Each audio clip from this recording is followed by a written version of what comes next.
Hello everyone, welcome to part 2 of video number 4. This is about building a SWAT-cup project.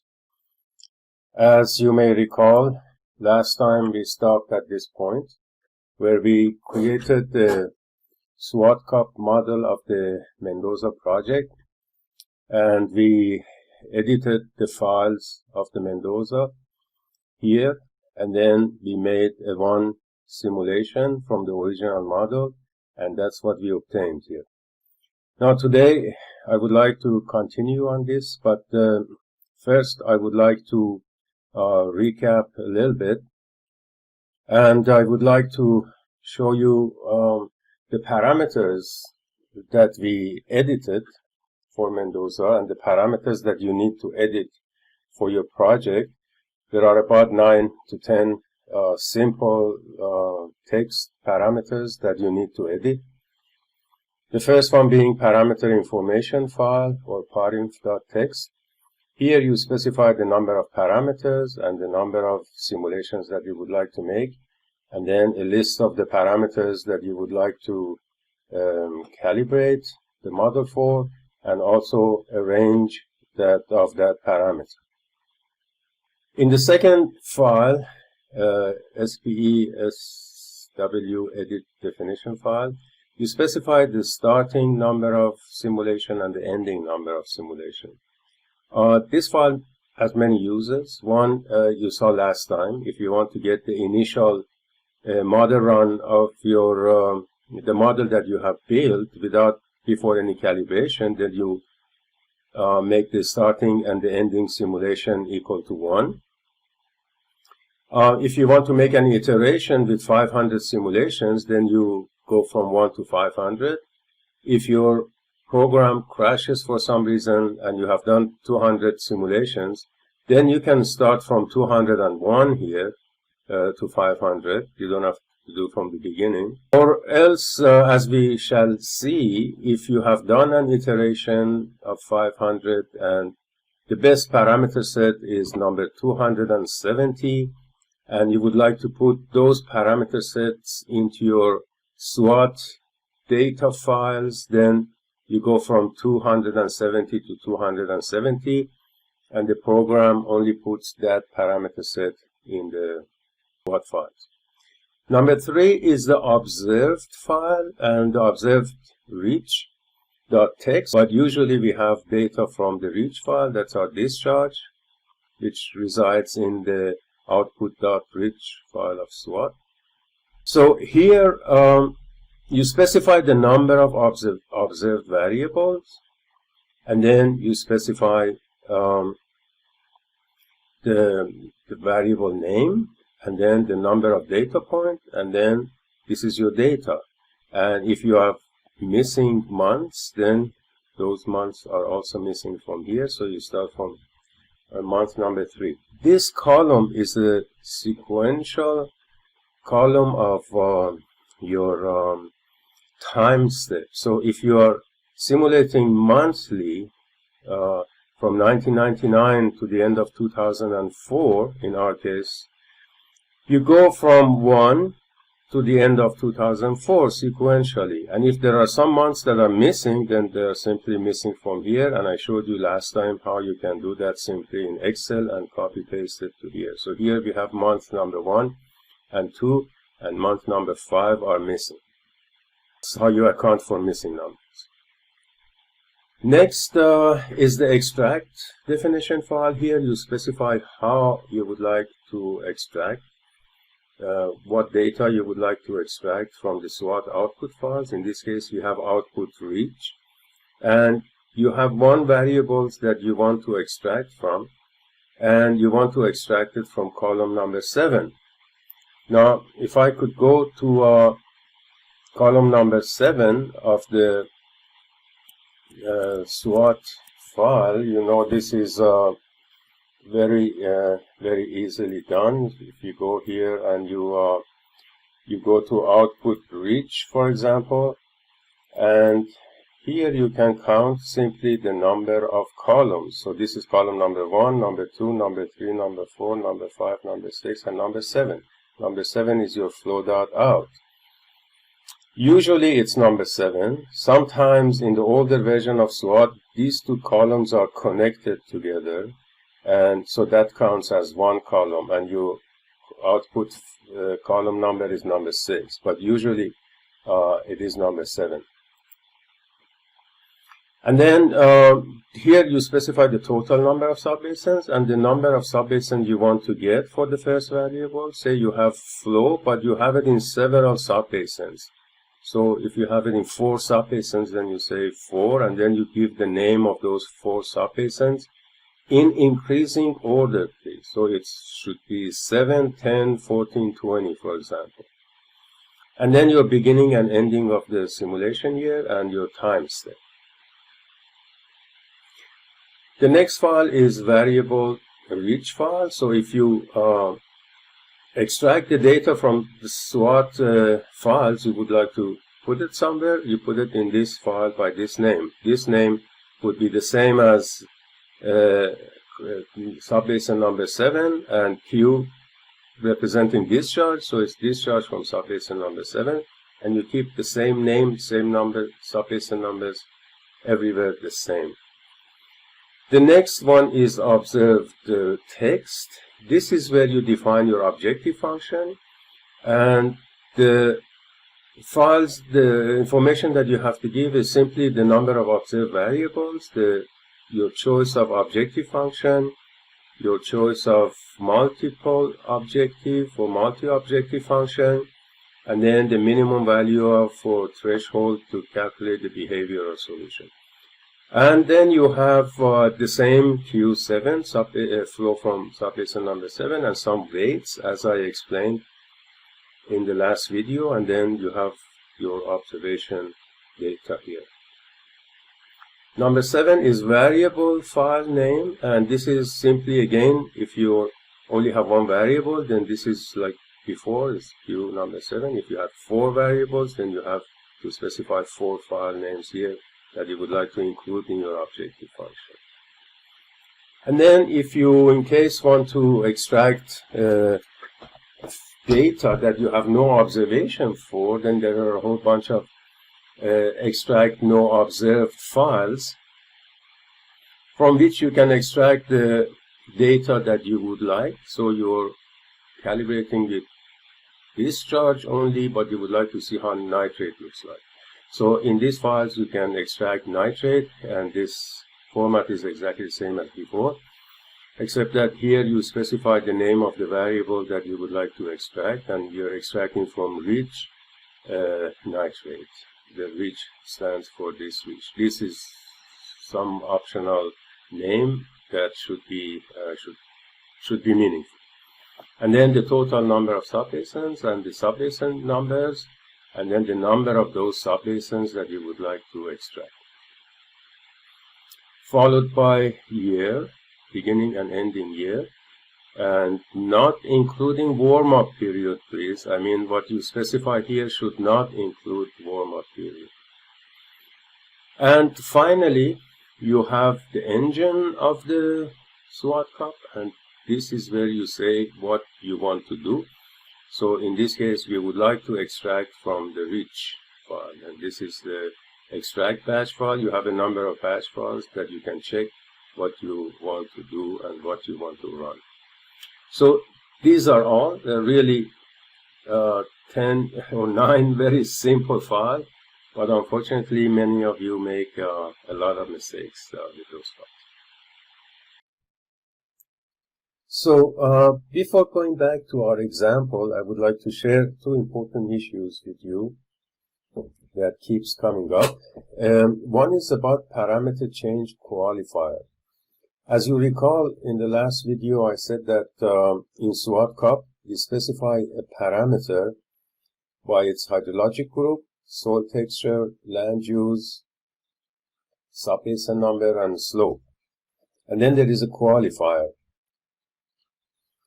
For example, soil hydraulic conductivity. These brackets are because there are different layers of soil hydraulic conductivity. So each parameter which has different layers you need to use a bracket to specify which layer. And if you don't put a number, that means all layers. So soil hydraulic conductivity in extension in soil file based on hydrologic group, soil texture, land use, subbasin number, and slope. So this really goes even deeper than an HRU. So you can really specify the value of a parameter based on many of its characteristics. Now, if I don't want to use hydrologic group, then I can just take that away, but the two underlines have to be here, right? These are all two underlines. And then, if I don't want to have the subbasin number, I can take that out, but the two underlines of the subbasin number has to be here, followed by the slope. Now, for qualifier, if I use V, that means a value change. That means I want to change the existing value with another value like alpha.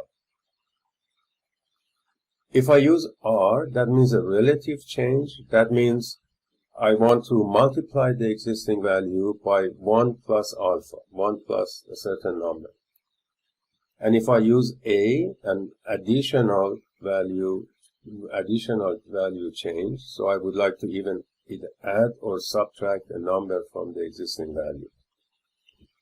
So how can I give you an example? Let me try to give you an example of this.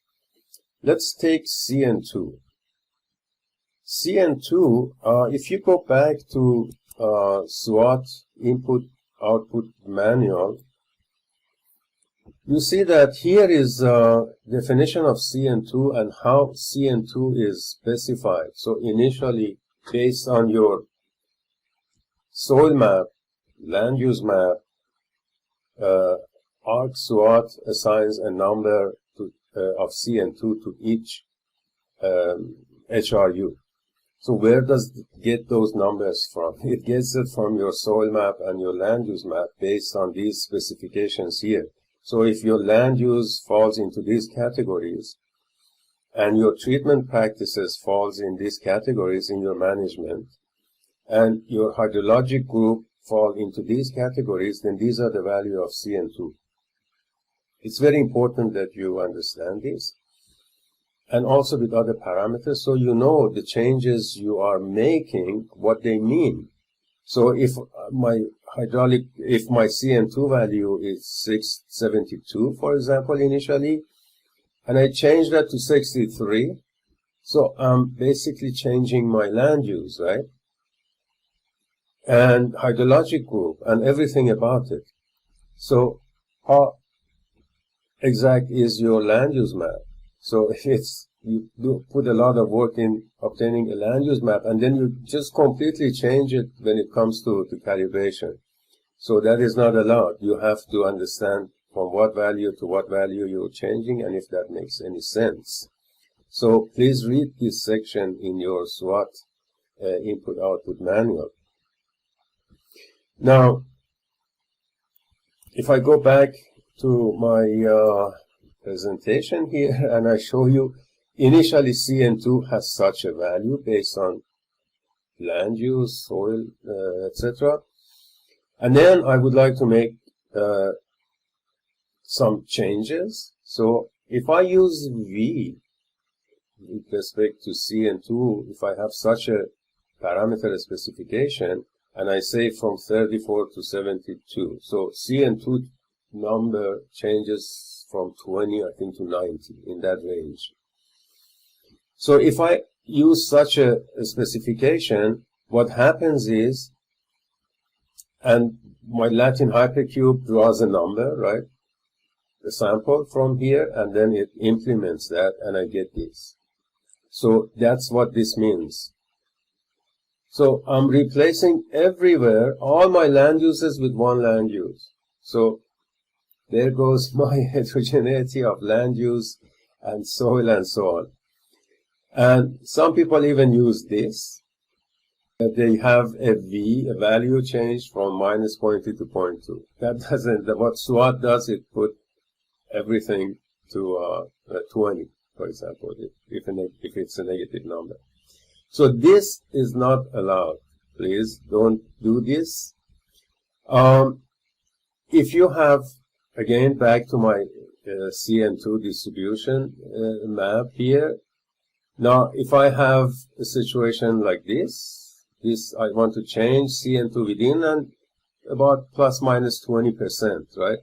So I should know what that means. So that means my given CN2, my initial CN2, which is based on soil map, land use map, and all that, is being multiplied. And if I draw a random sample here, right, as we do in the Latin hierarchy of sampling, and I draw minus 0.15, then my existing CN2 value, which let's say it's 73, is being multiplied by 0.85. So I end up with 62.5 CN2. So you can go back to that table and you see from 73 to CX2 to 62, what is being changed? You know, how are you changing your land use?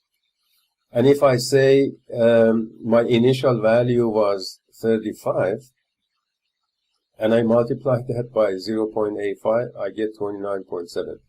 So I go from here, this land use, to that land use. Here I go from this land use. So you really have to know what you are doing and what this parameter means and what these numbers mean and within what range you are changing your numbers. Now, another example is if you want to use V, I mean, you can use V with CN2, but you have to be very, very specific. So I want to change the value of CN2 to 75 for this soil and that land use only.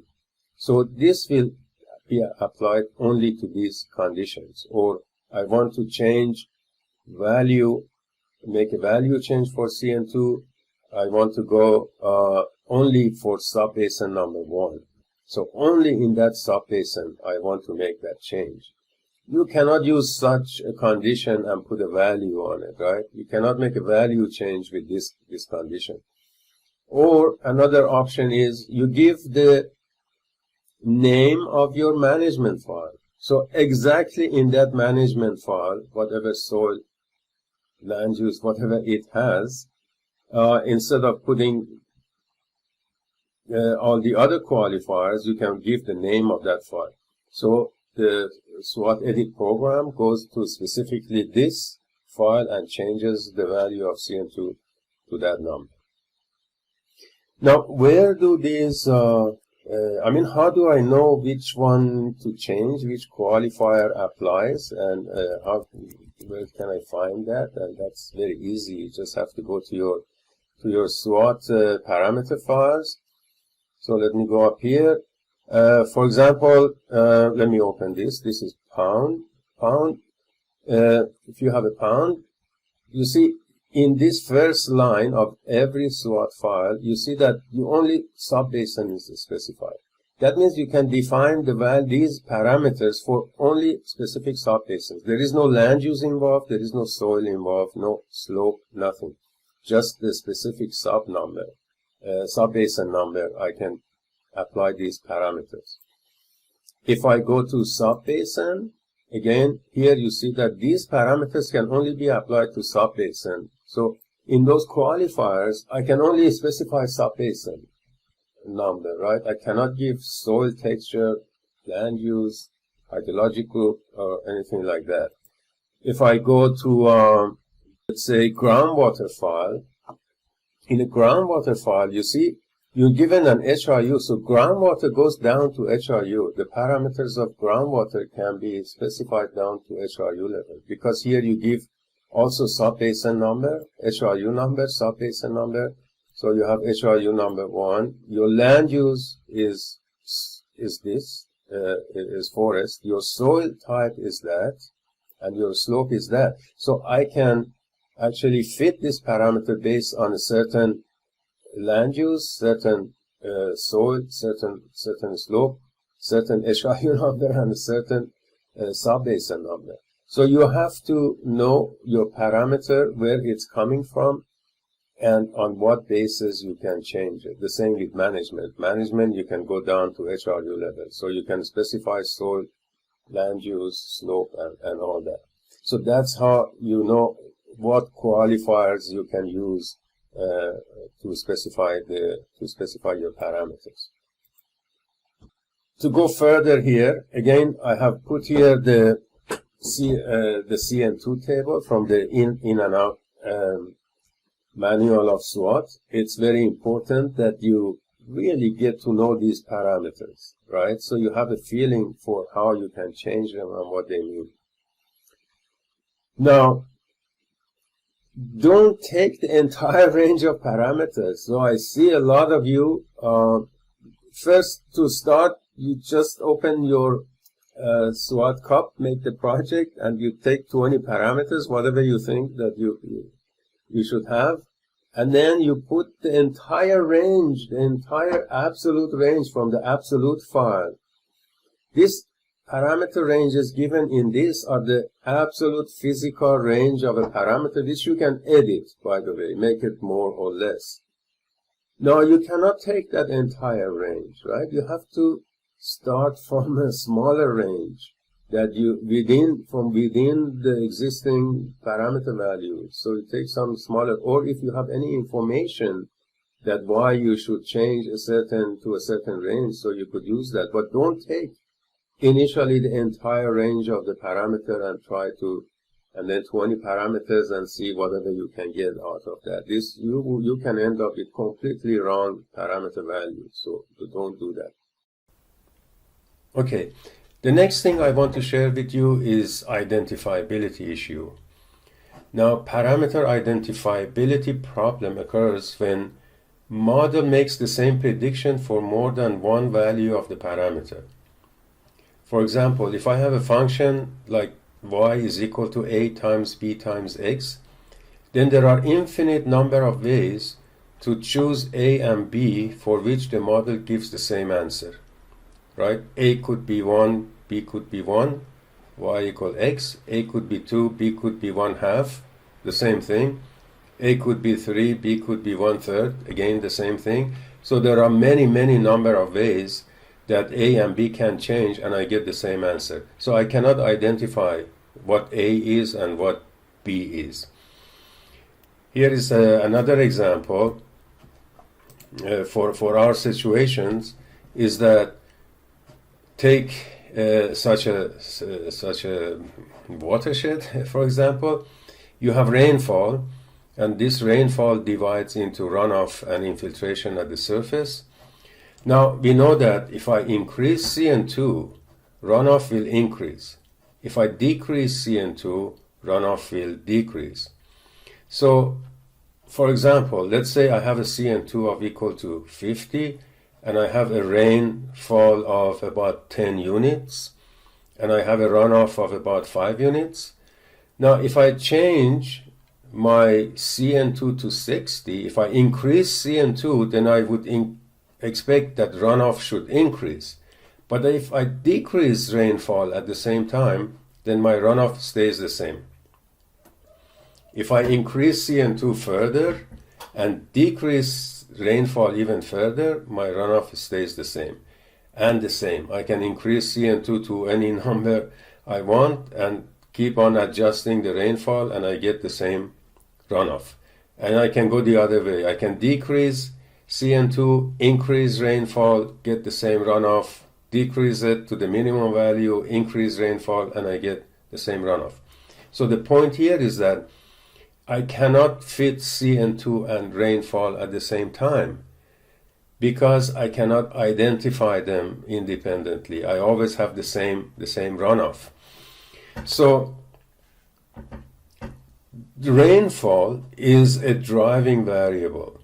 So you cannot fit a driving variable with other parameters. For example, canopy intercept is also a driving variable. Anything that puts water into the system is a driving variable and cannot be fitted with other parameters. It has to be fitted independently and then fixed, and then you can fit other parameters. So these are some examples of driving variables: TLAPS and PLAPS in the elevation band, all the snow parameters, precipitation and temperature, and canopy intercept. So I cannot fit TLAPS and PLAPS with other parameters or with the other of the driving parameters. I have to fit them independently by themselves and fix their value and then go to the next set. If I need to, for example, the snow parameters, so I can fit them as a bunch together and fix their values, then go to the next one, say precipitation. In SWATCUP, you're allowed to very carefully, in certain situations, fit precipitation, but you cannot do it at the same time as other parameters or the other driving variables. The same with canopy max. So after that introduction, let's go back to our project. So as you see, we have done initial run of our model, and that's what it looks like. I'm going to save this iteration, and I'm going to call it original. Original because so I know this was my original model run. And when I save that, just to show you, I will there is a folder called iterations. If I go here, my original is saved here. What it saves is the input and output and some of the definition files which I use to create this. So that's what that folder looks like. Now, so when I see observed signal like this here, I immediately think of spring runoff, because it's very regular. It's every spring you have this runoff peak, and then during the summer the flow goes to a very minimal. So let me at this point I would like to see what the watershed looks like where I am, and so I'm going to go to the map. Here we have a Bing map, and we can project our watershed on this Bing map. So after initiating the map, I go here and I import my outlets, and the program is looking for the shapefile. For the shapefile which is in the watershed, so I can browse that. You see in my ArcSwat project folder, I have a Mendoza project. In the Mendoza project, I go to Watershed, and the shapes, all the shape files, folders will be highlighted. So my shape file is here. So I open this file. Okay. What it does, it'll create for me a GeoJSON folder, which has some of my shape files in here. For example, the subbasin, I can bring the subbasin, just drag it here, and that's what I get. I can bring in, for example, my outlets also, and I see a map, copy of my outlet projected on this Bing map.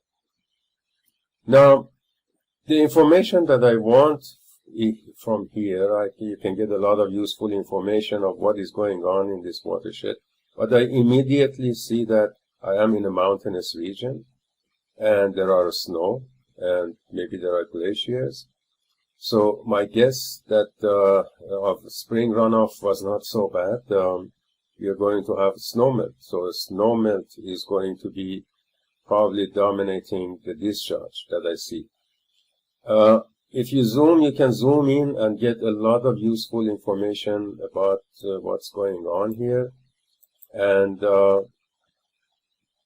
for example, I can show you some very useful information, and that is if I zoom here on this subbasin, you can see there is a dam, right? You can see there is a dam, and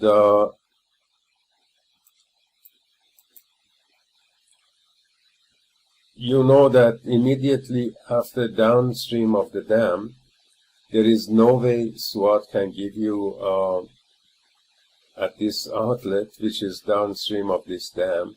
SWAT cannot really give you a good simulation here because the response of this outlet, the flow at this outlet, depends on the operation of the dam here. So you know immediately that this is not going to be simulated very well in SWAT. Anyhow, the outlet of Watershed is here at the dam, and the watershed is dominated by snowmelt. So the first thing that I want to do is improve my model in terms of snowmelt. Now, the observation, the climate station is somewhere down here. So it doesn't really represent the climate at this mountain. So I need to add elevation band. I mean, it would be best to have many climate stations, but I only have one.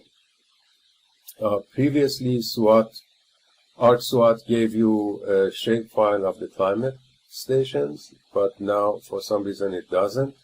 But you could create a shapefile of your climate station and project it on this map. It is a very important and useful information to know where your climate stations are.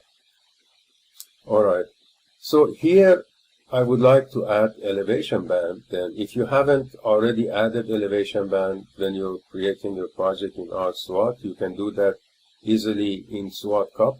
And I'm going to show you how you can do that. So in the utility program, you have a number of things here, utility sort of options or programs that you can use. For example, you can calculate upstream subbasin. When you're parameterizing an outlet, it's important to know what is upstream of this outlet, what contributes to that outlet, because only those parameters are effective for that outlet.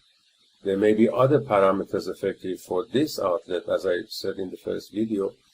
So you need to know what lies upstream of every outlet.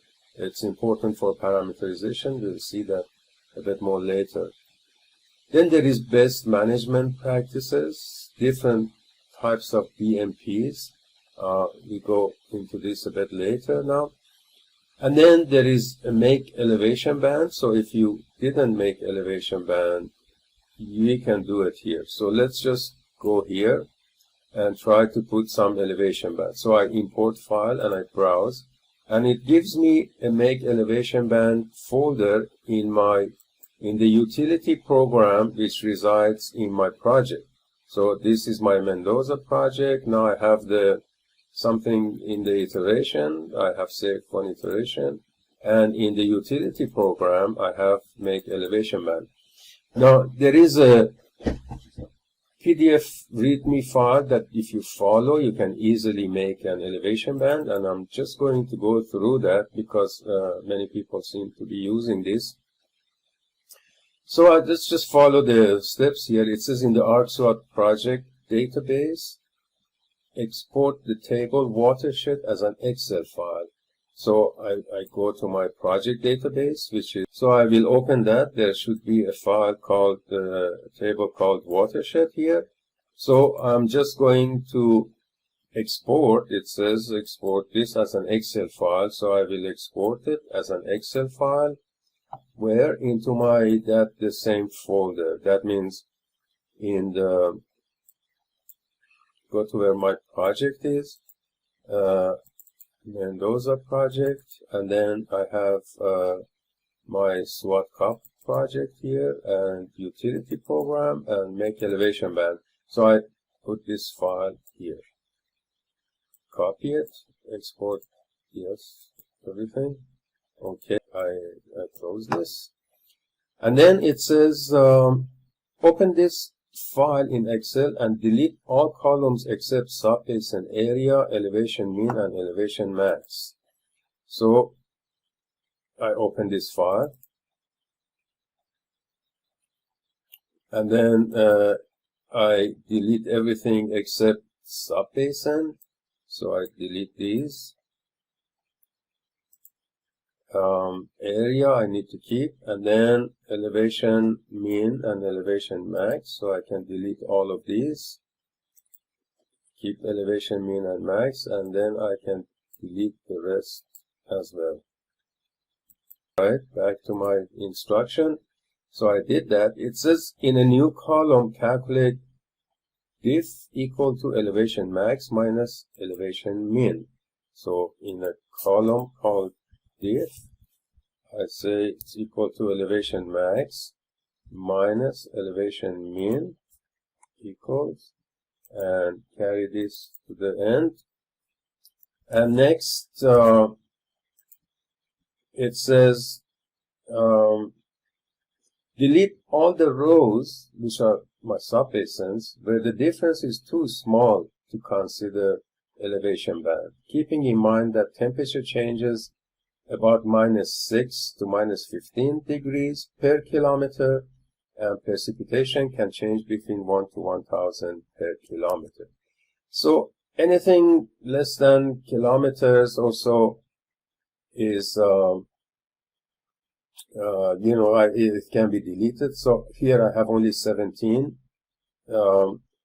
subbasins, but you may have 2000 subbasins, and you don't want elevation band in every one of them. But we only keep elevation bands which are of a certain distance between the minimum and the maximum of subbasin.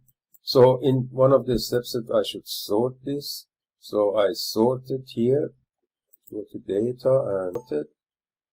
Yes. The minimum is 695 meters. So I'm going to keep everything. So if this was like 100 or 200 or anything less than 500, maybe I would delete it. But there are all large differences in elevation in every subbasin.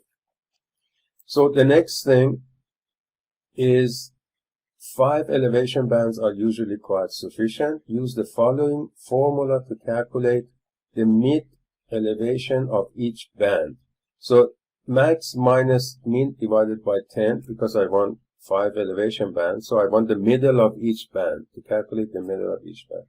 So if this is my diff divided by 10, basically. So I have a column called E, and it's equal to my diff divided by 10, and copy everywhere. So I have this, and then it says calculate E1, elevation band 1 is elevation mean plus 1 times E. Elevation band 2 is elevation mean plus 3 times E, 5 times E. So I jump from the middle of each elevation band to the next elevation band, to the middle of next elevation band, and so on. So I'm going to have, therefore, E1, E2, E3, E4, and E5. And then E1 is equal to elevation band minimum plus 1 times E. That is that.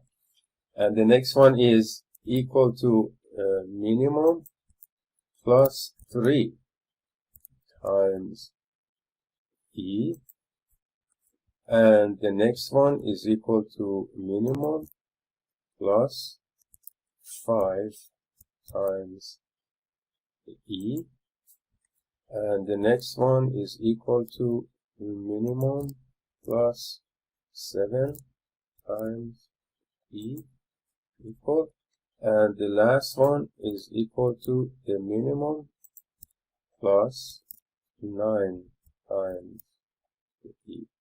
So these are the midpoints of my 5 elevation bands, and I copy this, I copy it everywhere, and then what it says sort on subbasin and copy columns subbasin E1 to E5. So I sort on subbasins here, sort and yes, and then copy, it says subbasin, so let me just copy this one here, and then these 5 elevation bands I copy, and then like to paste special because they are formula, paste special as values here. So I have my elevation band. And then what? So I have this, yes. Then it says edit, then it says sort in here, and then copy this into notepad file called elevationband.txt. Now there is an example already here. So if I go to the my utility folder here, there is some previous examples here, so I just can copy it in here. It says copy it in elevation band text. Here I have this from a previous work showing you as an example. So I copy mine, Control C, and then copy it here, Control A, delete, Control V. So I copy mine in here and save it. And then what? And then it says edit elevation band definition file with correct number of elevation bands and final number of subbasins. So I go here. Now notice I have 1 to 17. I have 17 subbasins. These are the numbers that I want. If I delete some, you have to not account for those, of course. So I have 17 subbasins. So I go back to this folder and elevation band definition. I have 17 subbasin and I have 5 elevation bands. So this is correct. So I edit this and save this. And then next, what should I do? It says copy toporep.txt from your ArcSWAT project, which is in Watershed text, into your working directory, file toporep.txt. So I go to my ArcSWAT project in Watershed, in text, toporep text. So I copy this, and then I bring it into my project here, folder, utility, and I copy it here. Of course, I have one from previously, so I just copy on top of that.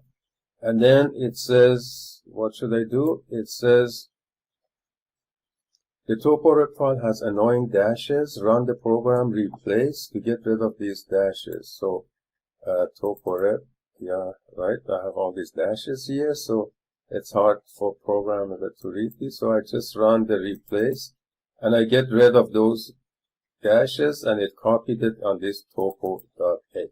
So the dashes are gone. So next, what do I do?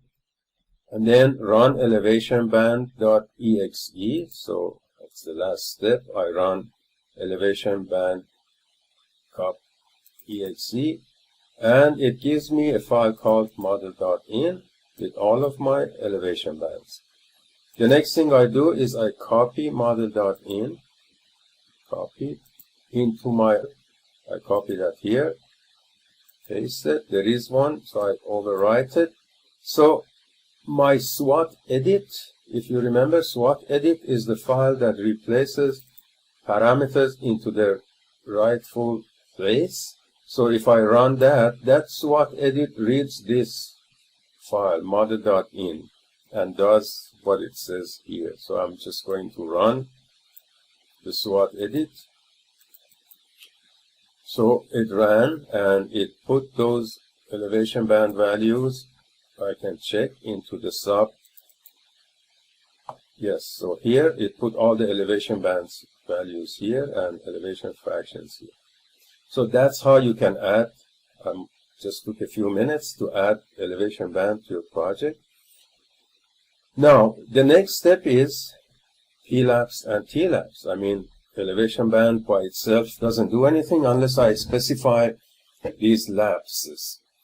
So I have two TLAPS and PLAPS now based on what I have discussed previously. If I go back to my SWATCUP project, the next thing I want to do then, therefore, is to sort of fit or calibrate TLAPS and PLAPS. Now again, examples here. These are some examples. You can easily grab some parameters from here, so you don't have to look for them everywhere. So I copy this here, and also TLAPS, I copy it here. So what it tells me is that I need to fit these first, right? Before doing anything else, I need to fit these two parameters to get my elevation band. So I will say I have two parameters, and I'm just going to make a small number of runs, say 64. That's because I have 8 processors in my machine. And to run parallel processing so that I can do this quickly, if I go to my task manager, you can see that I have 8 processes here. And if I run parallel processing, then it really uses all of 8 processors to the maximum. So I will go to here. Don't forget that I'm now running 64, right? 64 runs based on here. I have 64 runs, right? I can close this for now, and then I can go to parallel processing, and I activate parallel processing. It recognizes the number of processors that I have. Now I will make a run, so I save all, close all, always remember to do this, and make a run. Pre-processing runs the Latin hypercube simulation, and then run. So it does a little bit of copying, and then it starts 8 processes. These are processor number 1 to processor number 8. They are all, as you can see here, very active. All 100% of my CPU is being used. If I don't use parallel processing, you can check on your machine, only a small amount of CPUs will be used. But in parallel processing, I can take advantage of these modern laptops and run 8 parallel programs. So each one will run 8 simulations. 8 times 8 is 64, so I can run a total of 64 with the time of approximately 8 simulation. Okay, so we just wait for this to be completed, and it's finished.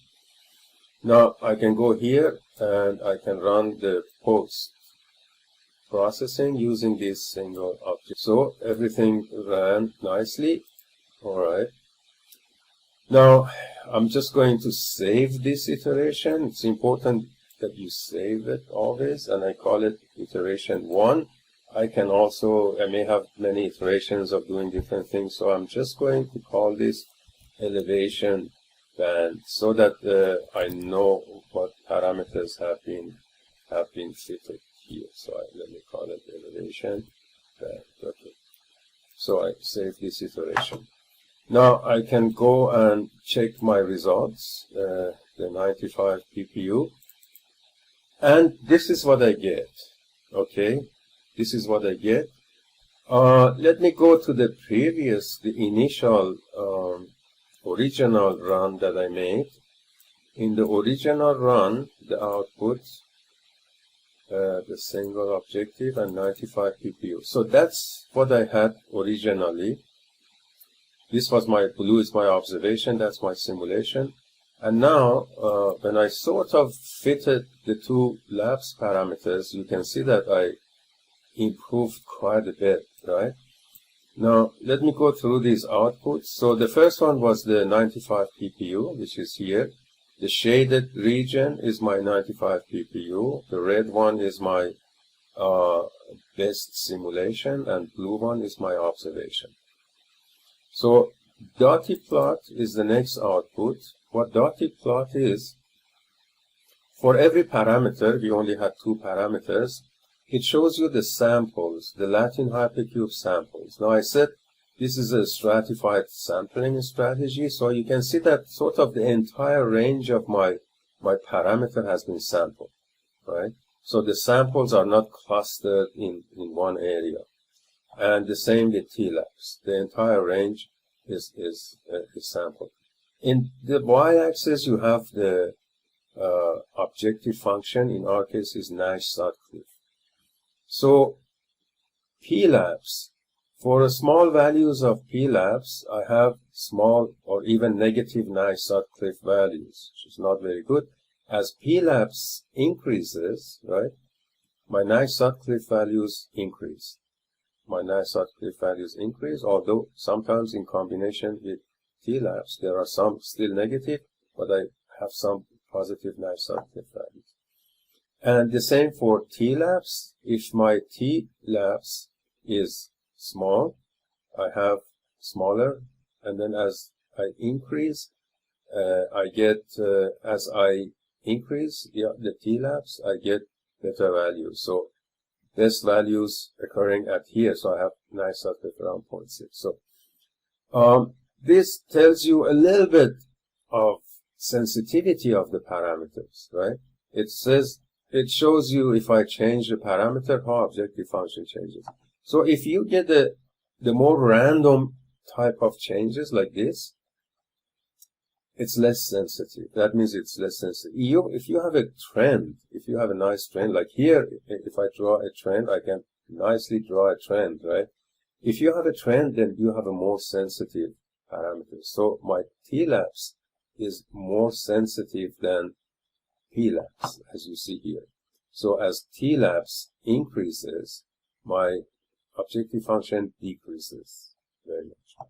So that is some kind of a sensitivity of your parameter. It shows you. Now the next file here is best parameter. So I had a range, that's the minimum and maximum value of the ranges I chose. Now my PLAPS, the best value was 96. TLAPS, the best value was -7. The next file gives you the best simulation. This is my observation. That's the simulation. And total number of simulations 64. Best simulation number 33. So you can take these files into Excel and produce all kinds of graphs that you want. And then the goal value, that's my objective function. So that's the simulation number. I have 64 simulations. These are the parameter values, combinations of different parameter values. And that's the objective function value, right? That's the objective function value. Now, next file is new parameters. So, based on this run, the program calculated a new set of parameter ranges. The new set of parameter ranges are always, the range is smaller, always, than previous one, and it's centered around the best value it obtained last time, right? So it gives me, so if I want to do another iteration, if I think I can still improve the simulation, I can do another iteration, choose these parameters for my next parameter range. Now the next file is summary stat. In the summary stat, we are given that information that our goal type, or objective function, is Nash-Sutcliffe. I ran 64 simulation. The best simulation number was number 33. So if I go back to my objective function, right? If I go back to my objective function, number 33 would be this one, right? That's the parameters, and that's the Nash-Sutcliffe value. Now, and then it calculates, and that's the best goal value, right? It's 0.53. And also it gives you here a number of statistics. This is the P factor and the R factor, right? So if you remember from the first video, it says 71% of my data point is within my uncertainty band. R factor is 1.87. It's a little bit large. I want that to be nearer 1, around 1 or so. Now my R squared of the two signals, my best simulation signal and my observed value is 75. Nash-Sutcliffe is 53. And then all the other objective functions, or the functions that I use, they are all calculated. So BR squared is that much. The mean square of error is that much. SSQ is this one. P bias, KG. So all of these are given. And at the end, you're given the minimum, the mean of your simulation value is 41.72. The mean of your observation is 46. So really, the mean values are extremely close. And also the standard deviation of your simulation is 42, and standard deviation of observation is about 32. So this is not bad. Now let's compare this with my initial run of the model here, iteration original. And let me just go to summary stat, because the other ones don't mean anything for one simulation. So let me go to summary stat. Now, of course, the P factor and the R factor would be about 0, right? R squared is 0. Nice Sutcliffe was minus 1.43. So by putting elevation band, I went from a nice Sutcliffe of minus 1.43 to a nice Sutcliffe of 0.53. You can see the incredible jump I made in getting a better solution by simply putting elevation band and recognizing that my climate station is really, it's a bit at the corner of my watershed, and it's not representative very much. But by putting elevation band, I could mitigate that, and I could get a much better the overall climate condition of my watershed, and that shows itself in the discharge, in how better my discharge performance becomes. All right then, so as you saw, by adding elevation band and adjusting these two parameters, we made much improvement to our model response compared to what it was at the beginning. And now what I would like to do is fix my parameters to the best values that I obtained in this iteration, and that you can find in best parameter, for example. These are the values of the best fit, and that was achieved in simulation number 33. So to put the parameter 33 into my SWAT files, all I have to do is go to this file here, and here I make the beginning simulation number 33, ending simulation number 33, save this, make sure my parallel processing is off, and then all I have to do is really make a run, and that would replace those best parameters into my SWAT files. I don't want to run pre-processing again, because this would resample, and I don't want to resample, so I just make a run. And in this run here, parameter set number 33 is put into my SWAT files, and I can check this. Again, if you want to go to your project folder, you can just go here and open your project folder if you forget where that is. And then here, if I check that the right thing was done, these parameters are in sub file, and as you see, 96 and 7.15, those were I think my best parameters also, 96 and 7.15. So this was correctly done. Now I noticed here that in some versions, if I go to absolute SWAT values and look up, for example, PLAPS, search for PLAPS and TLAPS, some version by mistake, TLAPS goes from -4 to -8. I don't know how that happened, but it happened. So you need to correct that. Now I put the values to go from -10 to -2. It has to go from the minimum to the maximum value. So please check that and make sure in your absolute SWAT values this is correctly designated. So you want to go from -10 to -2, for example, or -8 to -4, or, and not from -4 to -8. That would be quite wrong. All right. So now I put parameter number, set number 33. And what I would like to do is, as you saw from our outlet maps, and when we looked at the location of our watershed, this is a very snowy place. And so naturally, the next thing I would like to do is to check the snow parameters.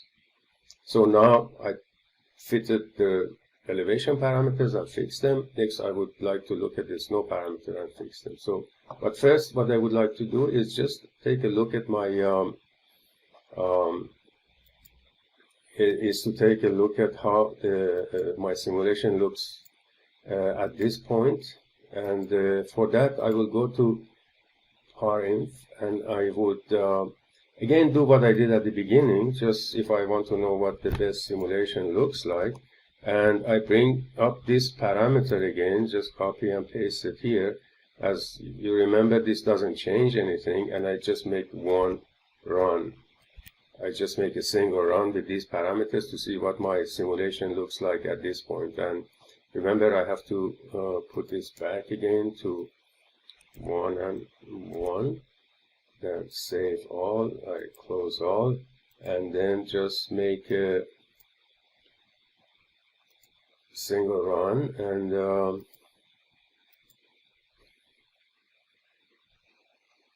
see how my simulation looks like at this point. I do the post-processing and ignore that error message there, and then I can look at my parameter, my final simulation to this point, and that's what it is.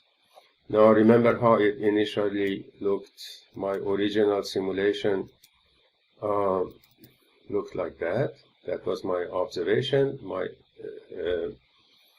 simulation was very badly underestimated, and now by adjusting the parameters, it looks like this.